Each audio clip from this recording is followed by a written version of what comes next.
Hello, scholars. Mr. Long signing on for APUS History. Today, we're going to be talking about the first steps of the United States of America as a brand new country. We're going to be looking at some of the change in continuity that the early country went through during the transition from colony to nation. And we're also going to talk about the first attempts at government and how that's going to go. So, the American Revolution, a lot of debate can be had about how revolutionary it really was. What I'd like to focus on today are some of the social impacts of the revolution. The formation of a republic early on under the Articles of Confederation versus the pre-existing condition of colonies under a monarchy, a constitutional monarchy in Great Britain.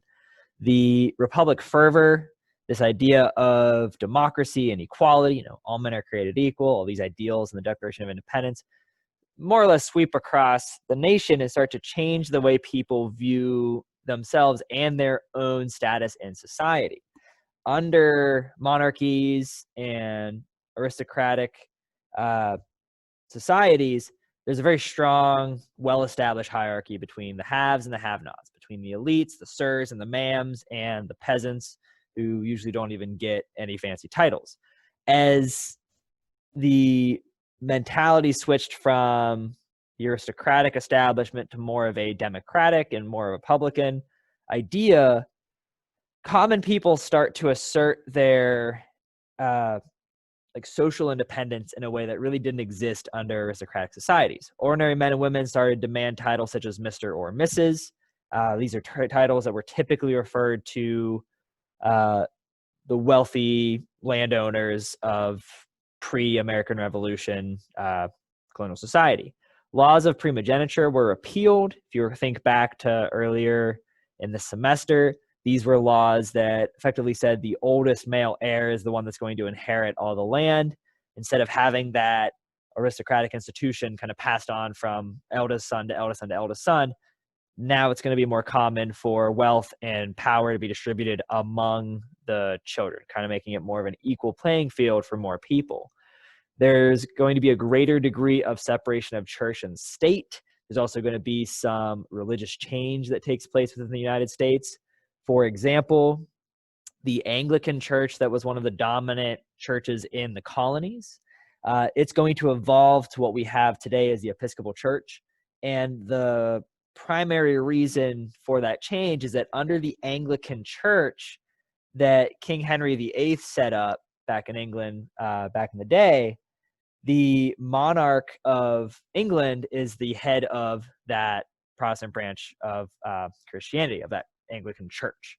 Well, under an independent country of the United States, there's a conflict of interest if you have Anglican American citizens in the United States who look to the monarchy of a different nation as head of the church. And that's going to lead to a reforming of the Anglican Church into the Episcopal Church, which, for simplicity's sake, is more or less exactly like the Anglican Church, minus the whole King of England, Queen of England being the head of the church bit. We're also going to have the Virginia Statute of Religious Freedom. This is one of Thomas Jefferson's accomplishments. Again, this is the idea that the government should be over here doing their thing and religion should be over here doing their own thing, and there really shouldn't be a blending of the two, because historically that leads to some dicey situations. So let's keep them separate. They can do their own thing, and as long as they're not in direct conflict or confronting each other, things will be a little better for everybody. Abolitionists are going to start to form different societies. One of the earliest abolitionist society was established by Quakers in Pennsylvania. They being the abolitionists, are going to start to call for an end to the slave trade and the abolition of slavery. Some of the states follow through on this. Many states do not. A lot of this idealism comes from, Declaration of Independence, right? All men are created equal. Well, how can you say all men are created equal when you own other human beings the same way a farmer owns cattle? There's some conflicting ideas here. There's a little bit of hypocrisy that maybe we need to square away. These abolitionist movements, although they have some success in the North, ultimately they're not going to be very successful in the South, where the South relies more on slave labor for their economy and their social hierarchy. They're less willing to give it up because they rely on back in these times, the tobacco plantations were the large economy at the time. In the South, they're also going to institute things known as black codes. These are going to be a common theme for many, many, many years throughout U.S. history. These are codes and laws specifically designed to keep free blacks from having any social or political or economic independence away from whites. So it's a way of keeping even free blacks that are no longer slaves beneath the whites of Southern society. So for most African American, or well, I guess, so I guess you can call them African Americans because they're Americans at this point. The American Revolution doesn't really cause a whole lot of change for them. So they have more of a continuity thread through this fabric of U.S. history during this time period. For women, it's still going to be a patriarchal society. Men are still going to typically run the household. Men are going to be the ones that have economic independence and political power. Women don't really have any of that. They're at home typically taking care of the 3 C's, the children, the cooking, and the cleaning. That's kind of their role at the time. Women are going to benefit from the American Revolution a small bit in regards to the idea of Republican motherhood, way down here at the bottom. I guess I could be using my pen if I was a good teacher. Republican motherhood. This is where the idea of republicanism, that a republican democracy can only truly work if the people of the society are educated, can make informed decisions, that they can be good people and go and vote and take on political responsibilities and serve in the military. And they kind of fill these roles in society that historically, under like a monarchy, for example, the aristocrats would handle. They're the ones that do the political power. They're the ones that do the voting, and the peasants don't really have to do that. But under the United States and the republicanism here, more of the common people, more of the lower classes have some kind of power. And because this is the time before public schools, women were the ones at home, the mothers who were raising the children, teaching them how to read, teaching them what it means to be an American, what it means to be a member of a democratic republic. And so because women under Republican motherhood are taking on this responsibility, it's going to give them more social influence than they've had before. And later on in the semester, we're going to see, especially during the progressive era, as we get closer to the 1900s, that mothers and women are going to start to exert their Republican motherhood power to change things within society, whether it's labor laws preventing 6-year-olds from working in coal mines, or the prohibition movement to try to end alcohol because it's harmful to families. And we're going to see that role play out later on. But for the time being, again, not a lot of political power. Most women aren't voting. Most women don't have jobs. They don't have any true independence. But this is the beginning of this idea that's going to see some progress made for women in the long run. Political revolution. The founding fathers are going to build the Articles of Confederation as a document saying, hey, this is what our government is going to look like. A copy is going to be translated into French and sent to the French king as a way to prove to the French king, hey, like, we are going to be a government. We are taking ourselves seriously. We know what we're doing, and this is how we're going to run our country. The Articles of Confederation, ratified officially in 1781. This is going to provide a League of Friendship. League of Friendship is term often referred to the Articles, mainly because the Articles are going to be terribly weak, and that the idea is that the only way anything get done is if all of us friends get together and agree. However, if you've ever had, let's say, 13 friends hanging out and you're trying to pick one place to go eat dinner or one movie to go see in the theaters, there may be a lot of debate taking place regarding what to do. So trying to get 13 different states from as far north as Massachusetts and as far south as South Carolina, trying to agree on fiscal policy or military policy is going to be nigh impossible. Under the Articles, all states had one vote. which is going to be great for the little states. So it's good for the little states because tiny little Rhode Island can effectively block big old Virginia, for example. It's based off of one state, one vote.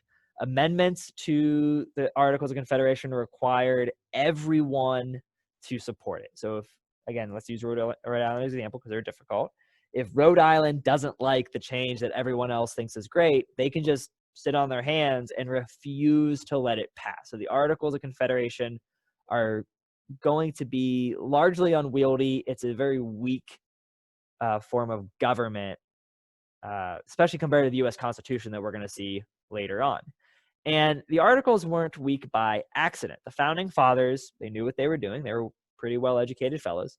They designed the Articles of Confederation to be weak largely out of fear of an overly powerful and oppressive federal government.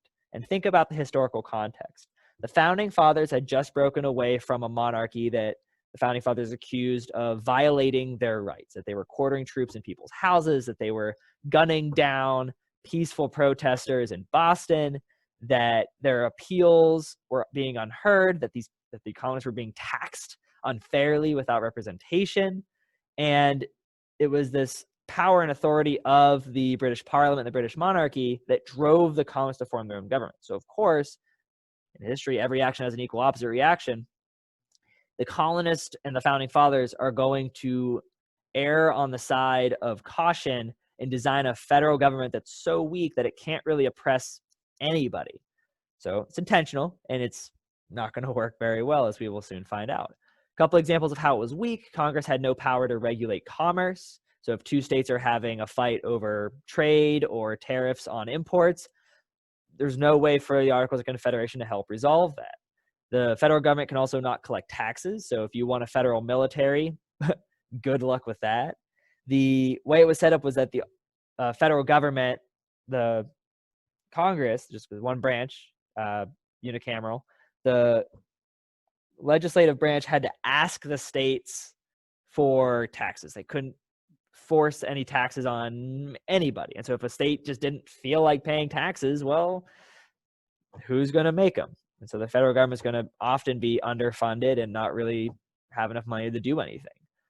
Though lacking any true substance, it did serve as a stepping stone to the U.S. Constitution. So it's going to get us one step closer to the U.S. Constitution that, for the large part, hasn't really been dramatically changed since the beginning or right before the turn of the century in the 1800s. So over 200 years, we've been rolling with the same U.S. Constitution and doing what we can with it.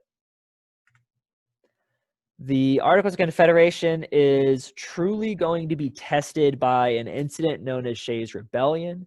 Shay was an American War for Independence and American Revolution veteran who, among many farmers in the United States, were having financial difficulties. And let's take a step back and talk about some of these financial difficulties. When the United States broke away from Great Britain, they lost contact and they lost trade with their pre-revolution largest trading partner. So under mercantilism and the navigation laws, the American colonies were not allowed to trade with Spain or the Spanish colonies or France. They had to go through Britain. When Britain cuts them off from trade after the American Revolution, because, they're a little sore about the whole affair, fair enough, the colonists don't have established trade routes with other countries. And they're developing these, but it's slow to come. And as a result of this lack of trade, the economy of the American colonies is going to suffer terribly.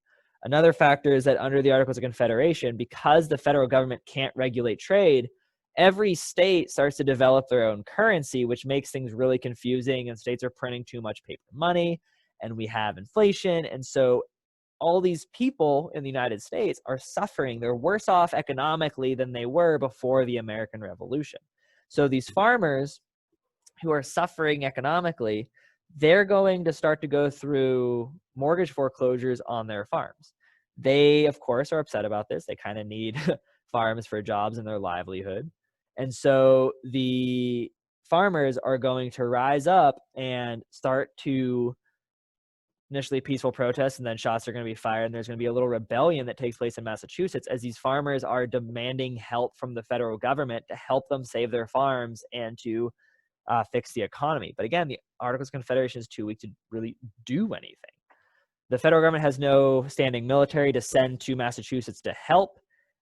Massachusetts does have a state militia, but a lot of the militia guys are veterans who side with Shays, so Massachusetts doesn't have a militia of their own to really stop the rebellion. It kind of continues.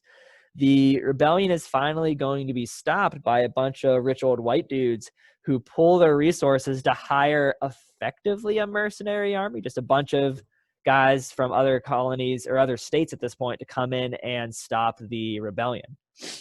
So Shays Rebellion, ultimately a failure from the point of view of those in the rebellion, but it does show that the federal government under the Articles of Confederation is too weak to serve the people. And that's going to lead the founding fathers to push for some change. This is going to take us to the U.S. Constitution. Initially, the Constitutional Convention after Shays Rebellion was called in order to revise the Articles of Confederation. They said, okay, we have a starting point. We don't need to start from scratch. Let's just work on making a few changes. But they soon find out that if they're trying to change it, again, they need 13 out of 13 votes. And it doesn't take them long to be like, all right, scratch this. Like, we need something totally new.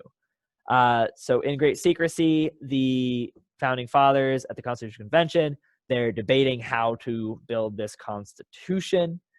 And early on, there's a variety of issues that start to pop up that, again, 13 different colonies, 13 different states, my apologies, they're going to have differing viewpoints on. First one is how to determine how much power a state should have. Under the Articles of Confederation, each state had one vote, which worked really well for small states, but didn't work so well for larger states that had more people. And members of the representatives of larger states would argue, hey, we've got 10 times as many people as Rhode Island. Why do we have the same voting power as Rhode Island? We represent more people. We should have more power. Smaller states argued, well, yeah, but we're a state, and each state should have equal say, or else why would we be a part of this country? And so two different plans are going to form addressing how to allocate power in the government. The first one's a Virginia plan. The Virginia plan wanted a bicameral Congress, so that's two houses of Congress, might sound familiar to what we have today, that was determined by state population. So larger states would have more voting power. Makes sense for the big states. Smaller states like New Jersey backed the New Jersey plan that supported a unicameral Congress. I'm going to say population there. And the unicameral Congress had equal representation. They wanted something closer to the Articles because it protected smaller states, that Rhode Island could have the same voting power as big old Virginia. One of the great compromises we get from this Constitutional Convention is between these two plans. It's going to establish a bicameral legislature, so two houses, and one house that we call the Senate today is going to, that's going to be equal representation for the Senate, and the state population is going to be the House of Representatives. So the House of Representatives is based off of state population. So, states like California and Texas today have more power in the House, and smaller states can cancel out the larger states in the Senate. So it's kind of the best of both worlds. It's a compromise. We're going to each give a little bit to get something that we want. To further make the case, all bills of revenue, so all taxes, anything involving how the government's going to collect their money, all of those ideas and bills need to start in the House of Representatives so that the larger states that are probably going to be carrying more of the tax burden are going to have the first say on taxes. Another question they had was, how do we elect a president? Larger states, of course, said, oh, it should be a popularity contest because we have more people, so we'll get presidents that favor policies that prefer big states. Smaller states said, no, each state should have a vote. It should be more equitable between the states. And the compromise we're going to get is what established the Electoral College. So during the last election, if you're looking at the Electoral College going like, how did we get here? How did we get this system? Well, it was a compromise between the larger and the smaller states, because the Electoral College says that each state gets a number of electors that is equal to how many seats you have in the Senate plus House. And so smaller states get a little bit of a bump because they're guaranteed 2 senators per state, and the larger states get more electoral power from their seats in the House. But you combine the House and Senate together, that's how many electors each state gets. All right, it's kind of meeting in the middle, more so than one or the other, so the states can come together and agree to support that. Another question they have is over slavery. Even back during the founding of this country, this was a hot button topic, especially between North and South. Southern states wanted slaves to count towards their population because, again, the state population up here is what's going to give you political power. So the South said, yeah, we've got slaves and they're kind of like people, so we're going to give them votes so we can have more political power. Yeah. The northern states were like, yeah, well, you treat the slaves like cattle. You don't really call them people. And even in your legal code, there's a differentiation between slaves and whites. So because you don't treat them like real people, we're not going to let you count them towards your population. Fair enough. What they're going to agree on is what we know as the 3/5 compromise. And this is where a state would tally up all of their slaves, and whatever that number is, they would take 3/5 of that, and that's how many people they would add to their population count. So let's say, for example, Virginia has 500,000 slaves. If Virginia took 3/5 of those, you would get 300,000, because 300 over 5,000, that's an easy, yeah, I planned that ahead of time. So Virginia would add 300,000 people to their population for the House of Representatives. So they're not getting the big chunk that they would if they got it their way, the Virginians would get if they got it their way, but they're still getting something for their effort. So this is kind of establishing slavery within the Constitution, but not really calling it slavery. That's why they call it all of those persons. The slave trade, another issue that they're arguing about. The northern abolitionist states, they pushed for an end to the slave trade as a whole. Again, all men are created equal. Southern states, they relied on slavery for their economy and society, and so they're going to argue against ending the slave trade. They're going to compromise and say that the importation of slaves is going to be outlawed in 1807. So they're going to give, about 20 years or so for the Southern slaves to adjust before the halt of slaves being imported in the country. So it's not going to outlaw the slave trade within the United States. So if it's after 1807, you could still go down to, Raleigh, for example, and buy slaves and sell slaves, but you just can't import slaves from Africa or the Caribbean, for example. So this is a compromise. And in fact, in 1807, Congress is going to follow through on that promise, and they are going to outlaw the importation of slaves from outside the United States.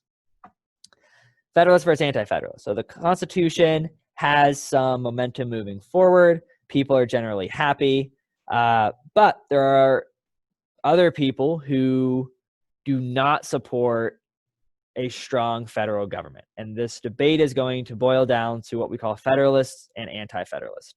The Federalists, they want a strong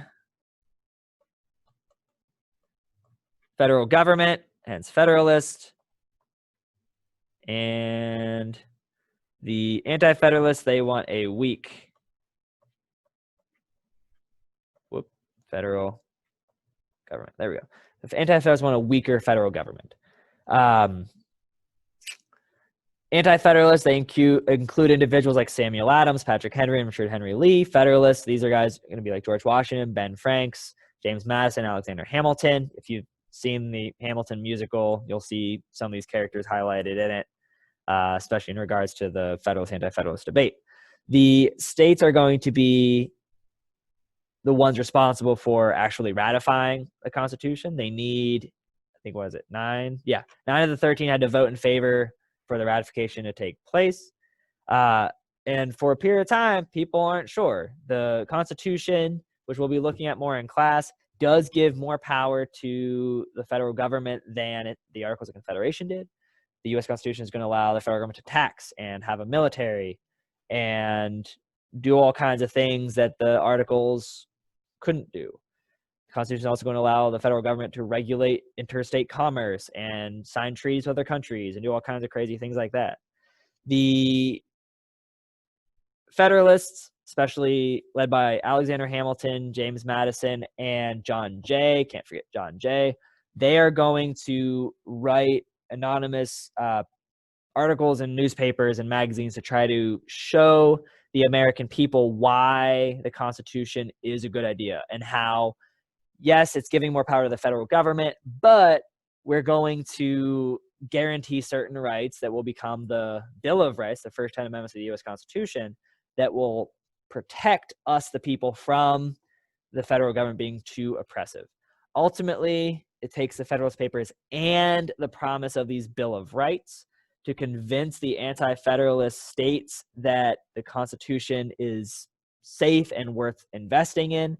And in 1789, the U.S. Constitution is going to be officially ratified by the last holdout states. I think Rhode Island was the last one because they're always going to be difficult during this time period.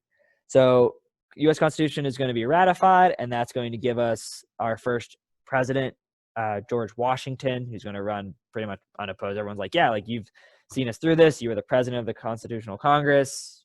You're going to just stay in charge because we like you. So here are some check on learning questions I have for you guys on Canvas. The first question: how did the concept of Republican motherhood change the social status of women in the United States? 2, why was the Articles of Confederation designed to be weak? And 3, which compromise found in the U.S. Constitution do you think is the most significant and why? The first 2 you should see in this video as well as in the chapter of the textbook. And the last question is more of an open-ended question. I want you to think about it. Which one do you think is the most impressive or has the longest lasting impact on American society? Whatever criteria you want to use it, reference your own criteria in your answer. And as long as you can back it up, I'll give you the points for it. So after watching this video, transition your way over to the questions on Canvas, knock those out, and we should be done with this lesson group. Don't think there's anything else I need to go over. If you guys have any questions, you know where to find me, either in class, via email, or on Canvas. So hit me up if you guys have any questions or concerns, and we'll get you squared away. All right, sorry for a longer video, but there's some pretty interesting stuff. I think it's interesting, at least, stuff going on during this time period, and I wanted to give it at least some of its due justice. All right, that's all I got. Mr. Long, over and out.